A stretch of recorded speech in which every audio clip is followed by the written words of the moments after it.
All right, welcome back to the Mission43 Podcast. I'm your host, Dan McGurkin, Director of Mission43. Really excited today to have on Daryn Colledge, who's a repeat offender on the podcast. Going to kind of give us a bit of an update and hopefully just have a super interesting conversation, somewhat around entrepreneurship, but probably just like all life stuff, because I think you're just like an awesome story that people love to hear. Get off that as fast as possible. We're going to get off that as fast as possible. You were on before. Yeah. You talked with both Brian Madden and Dan Nelson last time. That was like 5 years ago.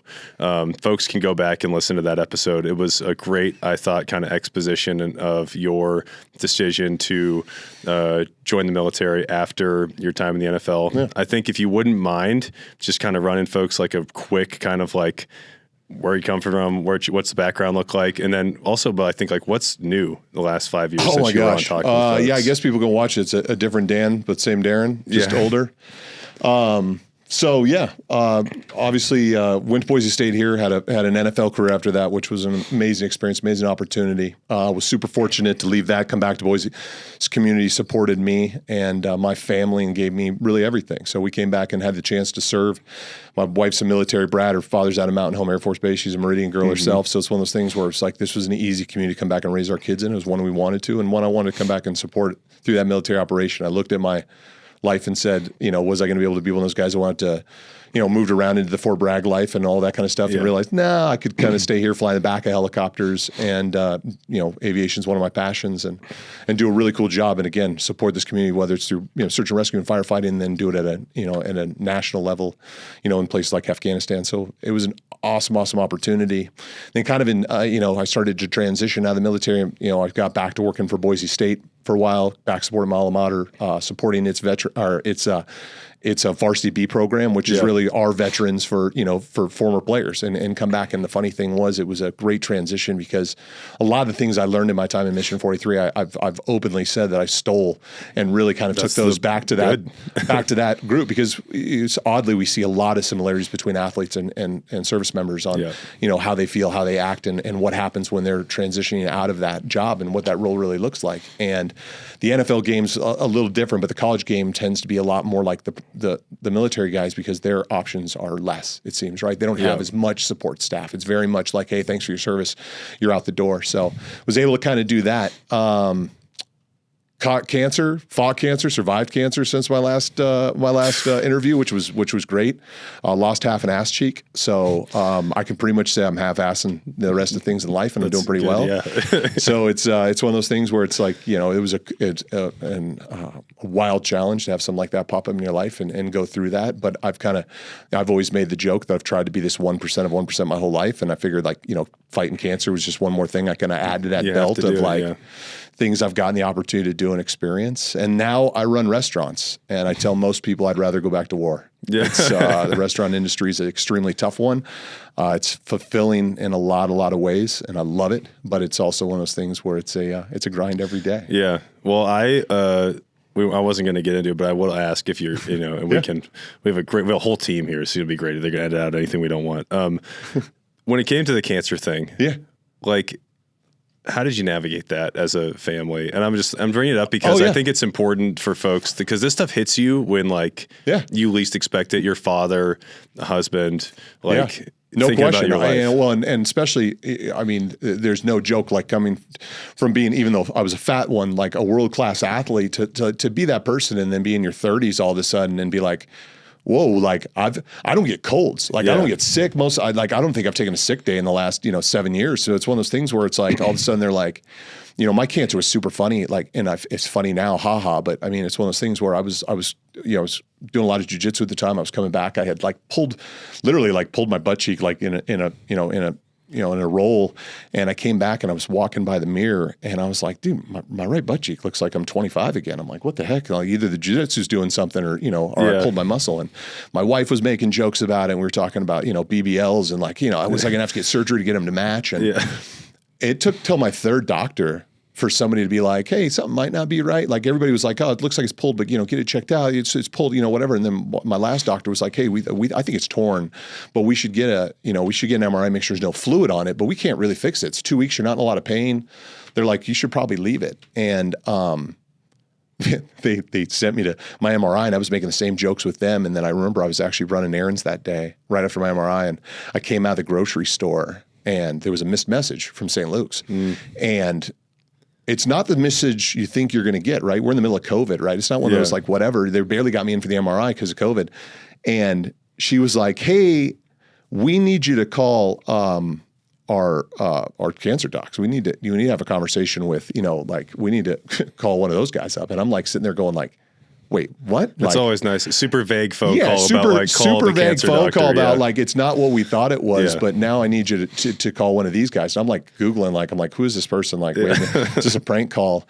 And it was a massive transition. It was one of those things where the doc was pretty sure what I had right away. He was willing to commit. He's like, hey, I'm 90% sure this is what it is. It's a super rare cancer, but he's like, oddly, I it's something I'm pretty familiar with. And I was like, okay.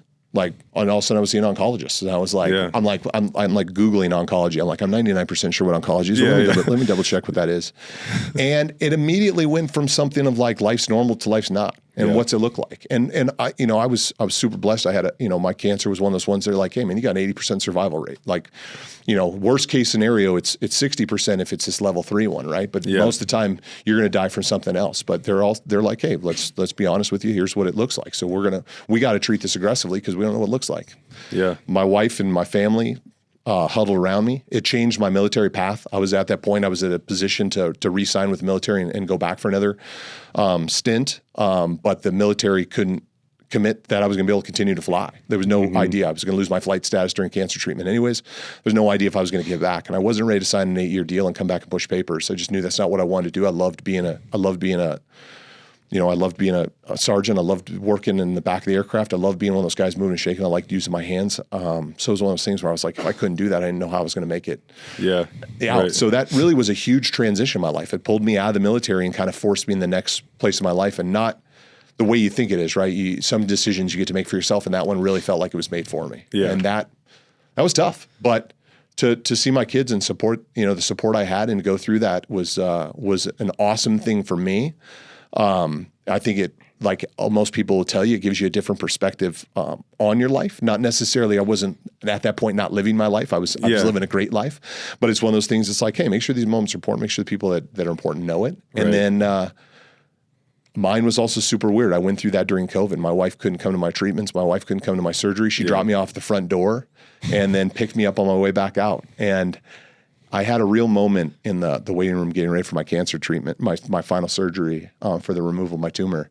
And I was sitting in St. Luke's in the basement, getting ready to walk in, and I just happened to look up, and I realized my jersey was on the wall. Oh. And I had donated that jersey like my first year in the NFL because one of my good friends, his child went through the cancer treatment center there, and he had asked for that donation, and they hung it down there. And I was just like, to like see this full cycle of like, all of a sudden I'm the guy sitting in the chair like alone because like everybody else is masked up and nobody's family's there, and it's just me and a bunch of people, and the only person who's got anybody that can help is the one guy who can't get himself into surgery. And I'm like, it was just a wild time to go through that. That's like a universe winking at you type moment. Right? Like, hey, here it is, full circle. Don't worry, guys. You're going to be here for a moment, but don't worry. Right here's waiting for you. Yeah. It's right around the next corner. So. Yeah, that's crazy. I can't even imagine, man. I mean, we've been fortunate and blessed not to, so far have to confront something like that, at least in our little family unit. Mm-hmm. But I think it has to just play massively into like all these major decisions you're making with life, right? And like you're thinking about, well, you of course like Super Bowl champion, like all these great things you had been able to go do, opportunities you had. I'm sure it had you thinking about like, just those big questions, right? About life and about what do you want to do and how do you want to spend it? Yeah. My wife has said it for a long time, and I absolutely agree with this. Like life is chapters to us. It's a book, right? It's front to back. There's going to be highs, there's going to be lows, and hopefully you're never in a position where you see what the lowest of the low is, but you don't know what your actual low is. You don't know what the low of your life is really going to look like. And I try to respect where other people are at in their lives and what they're going through. But this just reminds me that like, I'm going to have these places where I get to be at the very, very top, and I get to enjoy that. And I want to enjoy that for what it is. And then I want to try to take some perspective from the time that I'm at the bottom and realize this might not be the very bottom, and be okay with that, and realize that there's certain things in my life that I can control, and I'm going to control those as well as I can. And I'm going to enjoy those and do those things as well as I can. But for some of it, it's going to be very much Jesus take the wheel, man. There's at times you're just going to have to ride this wave and go for it. I control the things I can control, let the things go that I can't, and try not to let the middles stress me out too much, because that's just the fact of the matter. Like, it's going to ebb and flow. It's going to go up and down. And, whether that down is, 3, 4, 5 years, or if that, that down's 5, 6 months, like, you just don't know. And I've been able to kind of take that into my business and my life. And it's allowed me to let go of some things. It's changed my risk tolerance about some other things, especially when it comes to my business. And then it's also shown me what I can get through and what my family really means to me and what we can do together without necessarily being am I this one person, or are we this one thing? No, we're these things without those things. So let's make sure we're holding on to that and protecting that. The rest of it can go. What it is. Yeah. Yeah. No, I think it makes complete sense. I mean, your wife and I got to spend some time together on the Leaders Fellowship. We were in the same backpacking group. She's an amazing person. I outkicked my coverage. Hopefully she doesn't watch this, because I try to not let her know I outkicked my coverage. I got to keep her down here, but she's a great person. She's awesome. Yeah. And one of the things is, there's no clean pivot from cancer to business, so I'm just going to ask you. But we talked a lot about when I had the chance to spend some time with her about like the journey you guys have had, how it has shaped up. I mean, I'll tell you, like, as a native Idahoan, as somebody who cares about this place, super grateful for everything you guys have done, your care and attention to our state, your willingness to like raise a good family here, do all those good things. But when you're navigating making these decisions as kind of like a driven person, why and how did the decision for business come about, and was at what level? I'm just going to make an assumption that it was a family unit type decision, right? Like that it was something that you guys decided together, and kind of like, how did that come about? And I think to make it really relevant, I think it's a really prescient question for so many of like the high performing veterans and spouses we meet who are thinking about, how can I make a difference? How can I lead in my community? Business and starting your own business naturally, I think, finds the way into the conversation. Yeah, we'll get the stuff that's the obvious right off the table first. Like, you're not starting a business unless you think it's going to be successful, right? Or you can make an impact, right? Whether you're doing service work or you're selling food like I am, you need a customer, right? So you got to like. So let's get that off the table. Yeah, we believed we could do something successfully at a high level.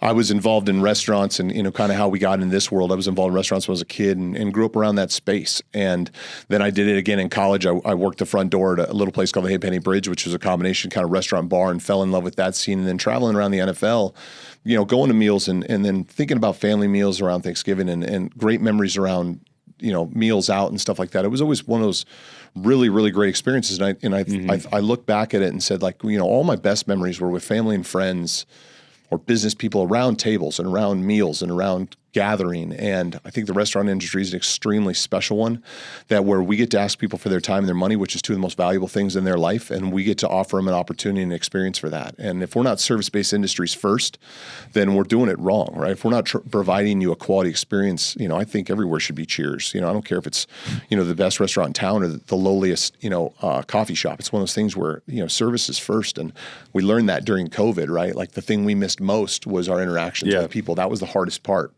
And I think we're blessed to get to do that. My venture in the restaurant industry was I ended up connecting with a buddy that I worked for 25 years ago that had been in the industry for a long time. And I became a very small silent partner in the James, our very first restaurant we opened. And then as I got more involved in it, more years into it, we made the decision to step further into it and grow that business and be a part of that. Sandwich Bar came kind of out of that, and our willingness and wanting to grow and do something a little different and provide a different service. I wanted to provide something actually to Boise State, which was right across the street. And I wanted to be able to do sandwich service to them, and I always thought this was just kind of a way to do it. Then hopefully we could sell some to a few other people to cover it. And then we actually fell more into Corso than we did not. It wasn't actually our plan. We didn't want to go that big. We didn't want to move that fast. The opportunity came in front of us, and we kind of tripped and fell into it. And we saw an opportunity, and now we're trying to make it the best we possibly can. You know, I'll tell you, it is not the most optimum project. Never a great idea to open a new restaurant in a micro recession or a full recession, depending on which side of the K curve that you land on in this economy.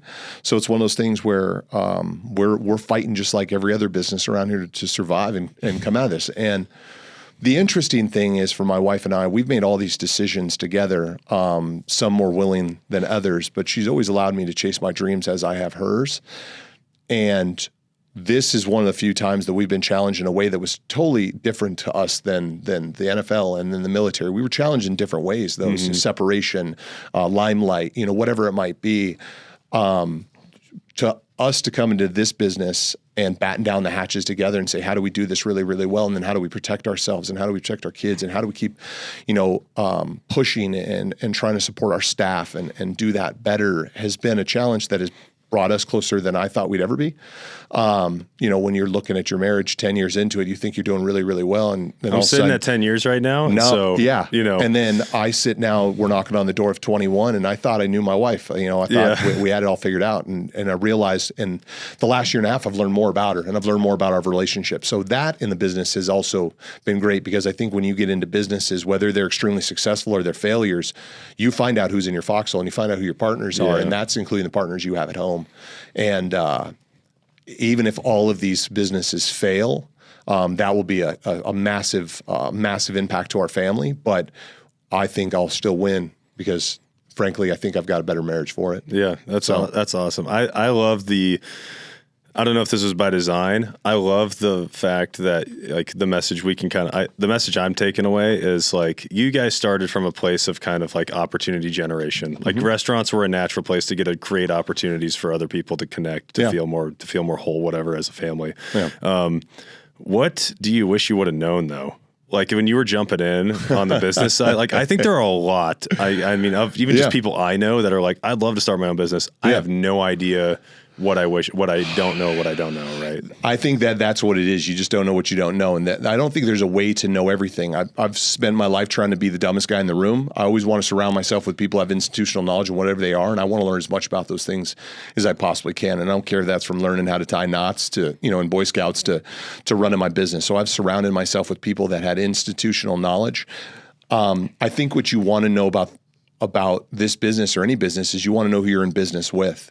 And that's sometimes you are fortunate enough to be surrounded by people that you want to work with and you want to be, whether that's family, friends, business leaders, you have those people that you're like, man, I want to do something with that person I know. And then you have people that you end up working with that maybe you don't know everything about those people yet. And that's the problem. You just don't get that information until you get experience. And I think business has taught me, and I'm not talking about just inside, I'm talking about in the entire ecosystem of doing business. You learn what people are and what their word means. And sadly, I find that there's not enough people out there that want to keep to their word. And the people that you do meet in business, whether it's this business or any business or business leaders that I know, and I can name a myriad of them, you learn to the people that you would go to battle with again, and that you would absolutely put your trust in to do their job and what they say they're going to do. And that's the things you learn along the way. And you try your best to find ways to lean into that and then to cut the fat away. And be like, okay, I'm not going to do that. I'm going to lean into these people that fill me up, right? Like you always hear the saying, like, I don't want drains, I want faucets, right? I want people that fill us up. And in business, it's the exact same way. So if you're fortunate enough to find people that you want to work with, even if you're not interested in their industry, if you can just be around them and see how they do what they do, like that's one of the great things. And I try to steal from other businesses and other industries and try to bring it into this one and continue to change it and modify it, because really what I want to do is I want to put people to work in Idaho, because I think they deserve it. My job is to build places that people want to be and places they want to work and grow that base here and try to provide livings for people. Everybody knows what the economy is here. Everybody knows what people are spending to live here and have rent here. And if we can try to boost people's life 5 or 10%. That's great for me. I don't need to make, $1 billion doing what I do. I want to make a good living. I want to take care of my wife and kids, but I want to make sure that I give that good living to all the people below me. Right. Yeah. I mean, what do you look for? I mean, the faucets and then the drains thing. Like I've heard like sappers, zappers, and trappers is like another way. Like you want zappers. Like who are the people that like make like electrifying your life, right? Yeah. What do you look for? Like, I think a lot of folks get hesitant about starting a business because they think they are a little, I mean, even, vets are tough guys, right? Like this is how this goes. People still do want to do it with someone else. It's very vulnerable. I think it feels very unsafe to try to jump into something on your own. So you look for like a partner. It's like, what do you look for if you're looking for someone to start something like this with? Like, what are you looking for, like trait-wise? Like, I think it's honesty, commitment, and skin in the game in some kind of way, right? Like there needs to be equal pressure on equal partners, right? It's one thing if you're a small partner. It's one thing if you're, a quiet investor, angel investor, whatever it might be. But if you have an idea, you have a scheme, whether it's building widgets or running restaurants, like you better have equal skin in the game, and you better have a line in the sand. Like, everything's great when it's a friendship, when things are going great. It's, what happens when the struggles hit? Where's the accountability when the problems arise? So, having knowledge of what you're walking into, having contractual obligations between the two of you that say, hey, our friendship is over here, but our business is here. Like this is what we both owe to each other, and this is what happens if we don't meet those commitments because it's the next step. And that's as simple as, ChatGPT and writing it up and, boilerplating it because you can't afford an attorney yet because you're starting this business out of your garage. That's, whatever it is, but it's something that you both can look back to and say, hey, here's the rule book. Here's what we're playing by. This isn't a feel you feel me game. This isn't how I feel. This is a matter of us doing business. And I think when you go into a partnership with those ideas right off the bat, you have a chance to have success. Yeah. Because if it's success, then it's easy.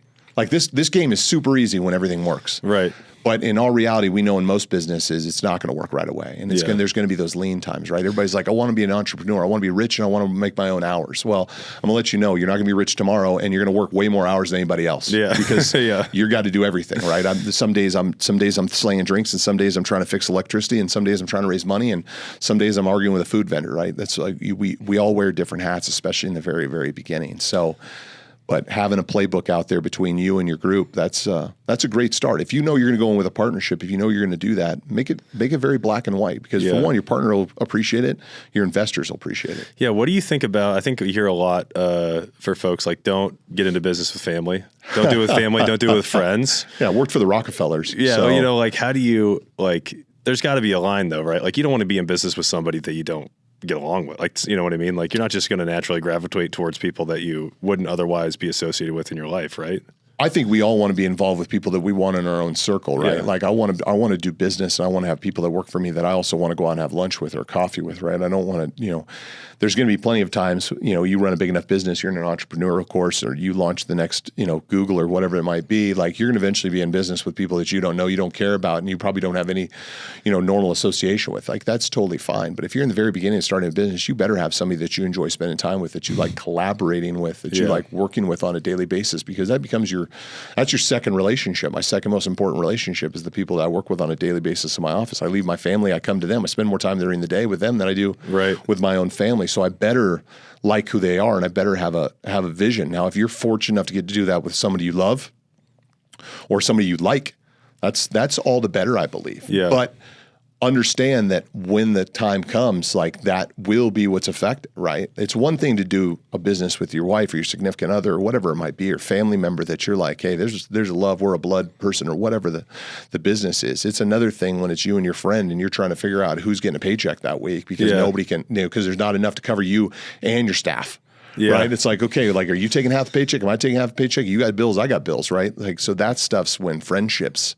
Rubber meets the road. Yeah. Rubber meets the road. So you better have a long-term idea of what that relationship looks like. And then again, it falls back on that. It's easy to continue your friendship if you say, hey, here's our black and white. Like we already laid out the rules. Like if something bad happens, this is the execution. If something good happens, this is the execution. I think that will help keep friendships alive longer because again, like you and I could start a business tomorrow and I could tell you, Dan, I'm gonna make sure that everything's gonna work out and everything's gonna be fine and I would never let anything happen to you. But I've also got a mortgage to pay. Yeah. So it's one of those things where it's like, oh, okay, well, when the rubber meets the road, like how good is our friendship, Dan? We'll find out. Yeah, right. Yeah. Yeah. I mean, well, you've probably seen, I'm assuming between the work you've done here in Idaho and also just like friends you've had in previous lives, NFL and otherwise, you've probably seen a lot of folks, higher performing driven folks like go this business route. Yeah. Why do you think it is so attractive? Like, what is the thing about starting I mean, you said a few things like beyond the surface level ones of like, well, I want to be my own boss and get rich really fast. Get rich, right? Yeah. Those are always the easy ones. I think that there's a lot of people that are in a high driven place that, especially if you like look at us, you look at teams, you look at people that have been in the military that have always worked for people, that have always been like, no, you've got your own ideas. Like, I want to go execute that thing. And I think there's also a lot of us that feel like we can execute at a high level. We feel like taking on a new challenge and building something that we know or don't know is also another challenge for us, physically, mentally, emotionally, like the whole 9 yards. It's like, I can grow as a person if I can grow a brand, or I can grow an idea, or I can build something for myself. And then I tend to find that high operating people want to continue operating, right? And whether that's at a low level in the very beginning in their garage, or like they want to go work for Microsoft, whatever it might be, like they want to continue to operate at a high level because they want to be useful. Yeah. Right. Like I want to be useful. Like, I don't want to be lazy. I don't want to be bored. Like I've retired twice, right? For a couple of months, just like most people leave the military, you get 3 to 6 months off and you're like, okay, I can only fish so much. Right. So it's one of those things where you want that next thing, you want that drive, you want that continual growth. And I think that a lot of people that operate at a high level want to continue to try to find what the next level is. They've reached the culmination of what they've done in their business. They're specialists at that. And now they're looking for that next specialty. And, if that starts with learning how to play guitar on, YouTube or whatever, new foreign language, well, other people, it's, hey, I want to launch a company. Yeah. And okay, great. Well, that's their growth mindset, right? And that's what you see a lot of people in this business, or a lot of people that came out of my business or came out of the military business and saying, I have a growth mindset. I want to keep going forward. Yeah. Is there any level of, I mean, we do a lot of work around, like we're doing more, I think now too, around the idea of like legacy generation is kind of like a civic duty. Like a bit of a duty to kind of build something or leave something, or, to your family, to your community, to whatever. Yeah. When you think about the work that you've done on the entrepreneurial side, is there any part of it that is driven by like a desire to, leave something better off than you found, or like, I don't know, like. I think it's all about leaving something better than you found it. My wife has been, I've been super fortunate to have my wife support me in all my endeavors. And she's quietly on the backside put aside the things that she had originally planned on doing to focus entirely on making the world a better place, and her volunteer work and her work within, whether it be criminal justice advocacy or working for kids or whatever it might be, plus raising our own kids and trying to create that. Like, I think my first obligation, because the stakes are so high, are how well are we raising our daughters? And, she's given me the ability to know that, like, hey, we got that. My job, I honestly feel like I don't owe my kids anything more than that, right? I owe my kids the responsibility of showing them what the world needs to look like, that it needs to be a better place tomorrow. Anything we do above that is above and beyond. And hopefully we're showing them, a work ethic and a willingness to give back to our community. If my daughters want to be in the business that we're in, or they want to come around and do that, then great. But I also don't want two kids that want to live off everything that we've built and don't want to do anything for themselves. I want them to have the drive and the integrity to go out there and make the world a better place. Right. We came back to Boise, and the reason I served here was because we wanted to make this community a better place. We believe in this community, and we think it's a great place. If we can add anything to that, whether it's through the veterans community or through my own university or through our businesses, then that is a win for us. Like, we could have honestly packed our bags up, right off the NFL and quietly slipped away to some town and done whatever we want. And that's not what we want. We want to have an impact in this world, and whatever be starting to hedge towards C-level celebrity that I have from my playing days and all that kind of stuff.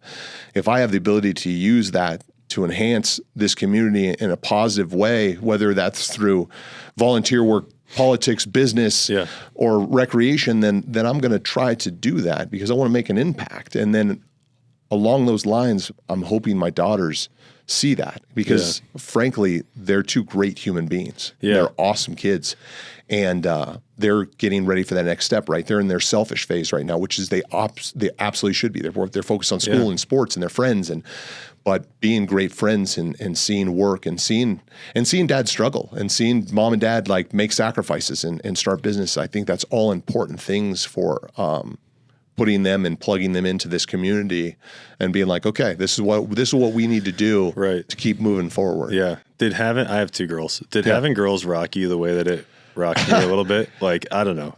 I never, to be honest with you, I never really thought about being a dad. Like I was kind of something I thought would happen at some point. Yeah. I think when you become a parent, like it totally changes your life in a way that you could never prepare for. Yeah. But when you think about, I mean, I'm sure those are like the core Dan level conversations in my heart that I have with myself on a daily basis. Like, am I being the kind of father I want to be to my 2 girls and 1 son now? But like, how do you spend your time? How do you think about like, you know, those kind of really tough questions of balancing the drive to do something, but also the most important job of like raising those people, right? You know, I thought when I got married, you know, like I wasn't having kids. That wasn't my plan necessarily. Neither was my wife's plans. We both had career aspirations. We thought the football thing would last about 15 minutes. You know, we would go into our other careers and then we would do whatever. And we, you know, there for a while there, we kind of thought we had the game licked, right? Like we're playing the NFL, we're traveling the world, we're doing these things and we're you know, we're doing it, you know, as you know, two young married couple and we're not doing anything. And then, you know, about 6 years into it, we finally had our first kid and I realized that I wasn't playing the high stakes game I thought I was, right? I didn't think I had the world licked. I just realized I was playing at the kids table and didn't know.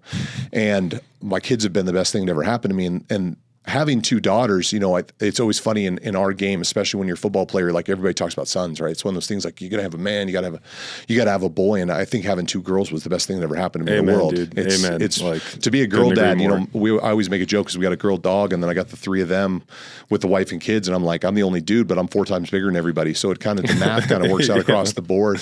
Add them all up. But they soften me in a way that's probably different than if I had a kid. And then they have become the most important thing in the world, right? Because I see the world that they're growing up in, and I see the world that, and I look at the town I live in, the city I live in, the state I live in, the country I live in, and I try to decide is this what I want the world to look like for my daughters. And I think if I had a son, I think I would have a different aspect to that. I think I would have a different feeling to that if I had 2 boys, where I look at my daughters and I say the impact I want to have now has to be different than the impact I want to have then. The world I want them, the Idaho I want my daughters to grow up in is maybe not the one we're staring at right now, right? Yeah. And how I help change that or help I modify that or how I help give them the world that I think that they deserve and other women deserve and future sons deserve. I think that game is starting to change for me. And I think it's one of those things that I never thought it would, but now all of a sudden I'm knocking on the door at 44 actually today. And it's one of those things where it's like, I'm like, okay, like now what's the next 10 years really look like? What's it look like them before they start their families? And you know, what positive impact can I have on them and the world around them to try to make it a better place? And maybe that's the legacy I'm trying to leave more than I am trying to leave a dollar figure. Yeah. What would you say to somebody who is at that, let's call it like 6 years ago, I guess, when you kind of launched on maybe a little bit longer, I guess, on the business journey, I don't know.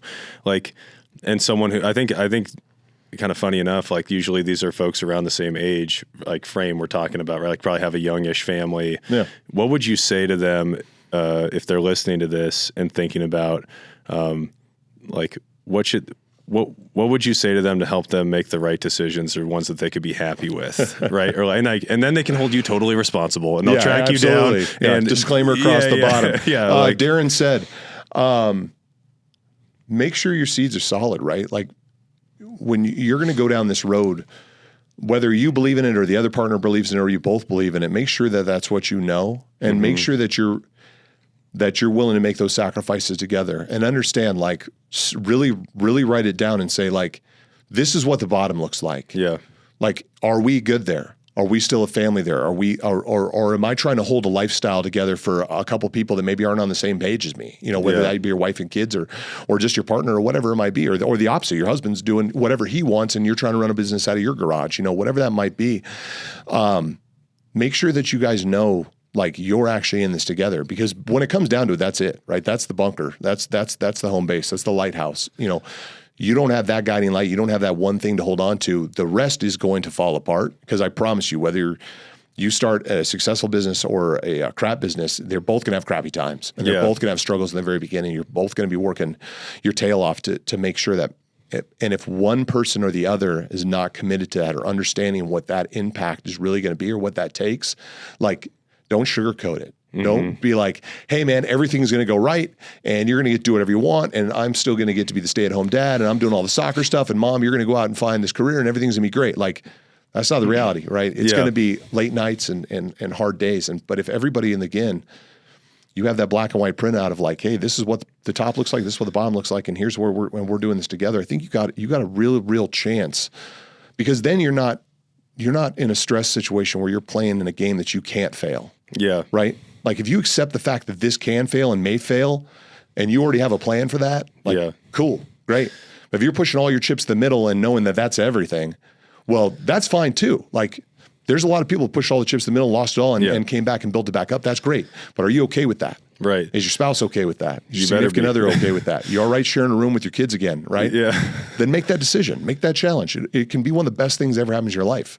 But it can also be a challenge. Yeah, I think that's something we talk a lot about, because I mean, we get folks coming out of the military, and one of the things we will offer to folks sometimes when they're, whether if they're struggling or whatever, coming out of the military is, depending on what your experience was, the hardest quote unquote, the most difficult thing you've ever done could be behind you. That's one way you could look at it. And you could think, okay, great, I don't have to go through that again, whatever it may be. I also think there's a lot to be said for what you're kind of describing, which is there's a perspective that some people bring that is like life is this linear progression of like more and more happiness, which is just my experience, not true. It's not even close. No. The sooner you can become more comfortable with that, that idea that like, hey, when it's low, and I know it's going to be low again, and it'll be high again someday. And what am I like? Where am I level in this whole thing? Yeah. But so I guess with that final kind of idea in mind, I do want to the big question I wanted to ask you was, you've been able to go do all this like amazing stuff, man. I mean, you don't need me to kind of fluff you up. It's been an awesome journey so far. It's going to continue to be great.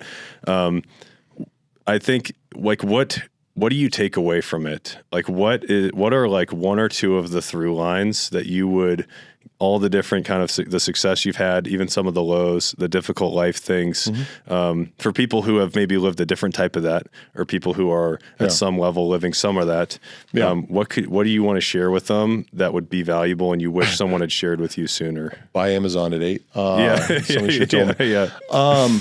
I mean, it's such a hard question. It's such a deep question, because I think it is what it is, right? There's so many things that have got me to where I'm at. Amazing family, great structure around me, success at levels I never thought I would get.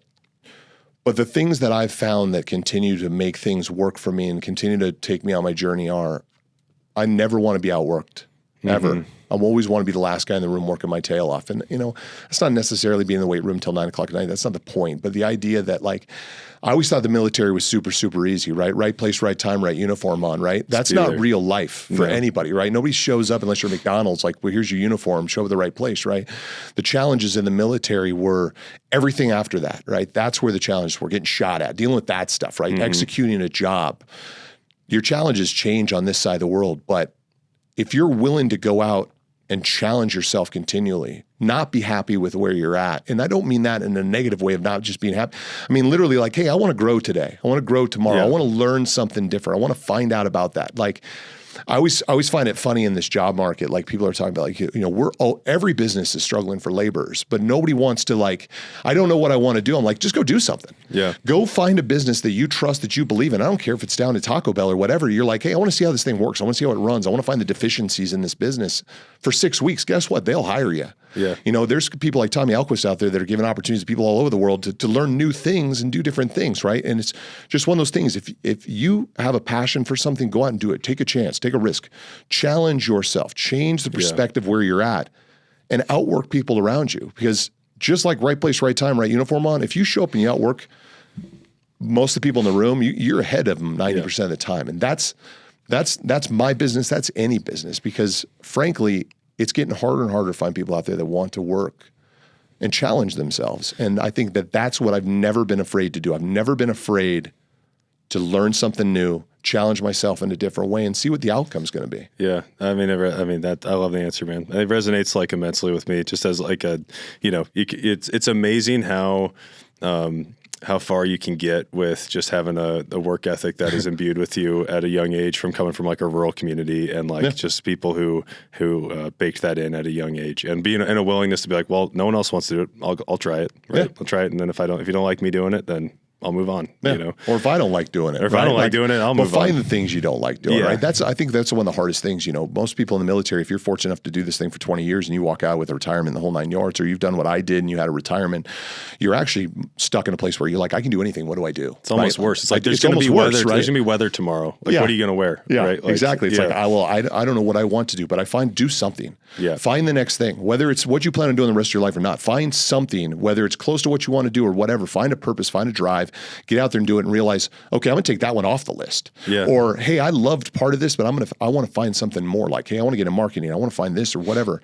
And then, my God, ask for help. Use the resources around you, right? Use places like Mission43. There's people down there who want to help you do something and be great and give you an opportunity. And I don't care if it's taking a class online or going through one of the tutorial courses or whatever it might be, or just showing up for coffee to find out what people do. Like, find those next things in the world, man. I am always amazed when I walk into one of those events to find what everybody else does. Yeah. And I'm like, God, man, I didn't even think that was a thing. I didn't even know that existed. Here's, you do what for who? It's like, man, there's some amazing things out there. And it's one of those things that always gets me up because I sit there and go, oh, maybe I should be doing that instead of restaurants. Like, that sounds super interesting. Yeah. Right. So, and that's just, again, my mind's like, okay, what's the next challenge? But that's, I think it's so, I mean, I think it's not as unique as we think sometimes. People who are kind of built that way. I mean, at least in the Mission43 community, we end up finding like a lot of those people, right? I always find amazingly intelligent, amazingly smart people. My biggest struggle always with the Mission43 community is the same community that is the same problems I find with the athletic community. It's the people not willing to ask for help.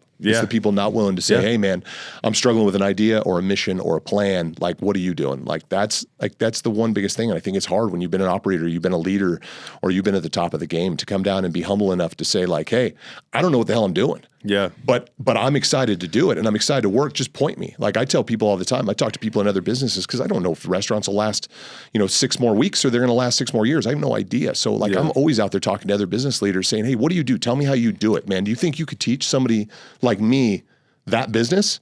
Because I'll show up. Like you need me at 6 a.m. to 6 p.m. Cool, I'll show up. But do you think you can teach a guy like me that business? Because frankly, my education's not what everybody else is, right? I walked out with a communications degree, walked the NFL. I'm Peter Pan. I didn't grow up until I was like 35, right? So it's one of those things where like I'm behind, I feel like a lot of my people, and I feel like some people in the military feel like they're the same way, especially if you're an enlisted guy. Maybe you don't have the education, the training. You got to go back for that schooling. But man, there's so many people that are willing to teach you on the job to do what they do. You just got to have the humility to be, and I think the other thing is to comfort yourself. Like people want to do that. Like people absolutely. want to mentor you. People want to help. The genuine population wants to help, right. And especially business leaders. People that are running business want people to be interested in their business, so want to be able to teach people. They'd love to spend their time doing that, right? Like I love when my employees are trying to get better at what they do. My wife's out there trying to build programs for our employees that want to learn leadership, that want to learn how to take steps forward in this business, how to grow themselves, how to eventually get out of this business because they want to do something else, whatever that might look like, to help them just grow as people, right? That's the things we want because again, that enhances my community. Yeah. It makes everything better, right? So, we're fortunate enough to have a world-class university in the valley. We've got a great city. We've got businesses like Micron. We've got things in this town that can make it really, really good. So get involved in it. Get involved. I think that's a good place to leave it. I mean, we have there's a wide menu of entrepreneurial programming we do with Mission43. If you're listening to this and thinking about it, it runs the gamut from structured courses and things like that, but also just leaders fellowship, connections to people who care, connections to people who want to help. So if you're out there listening to this, please just get involved. Same thing we always try to tell people is like, you're not going to know until you get started. So Daryn, I would say thank you. This is awesome. I would sit here, they're giving me like cards and stuff of like how long we've been going. I'd sit here for like 3 more hours. But it's been like 10 minutes. Hasn't it? I know. That's what it feels like. Yeah. Thanks a ton, man. I really appreciate it. No problem. My pleasure. And everybody, thanks a lot. We will see you again soon. And like I said, go out there, get on the Mission43 website, see what we have going on around entrepreneurship, all of our other programming. We'd be happy and excited and grateful to see you there. Take care.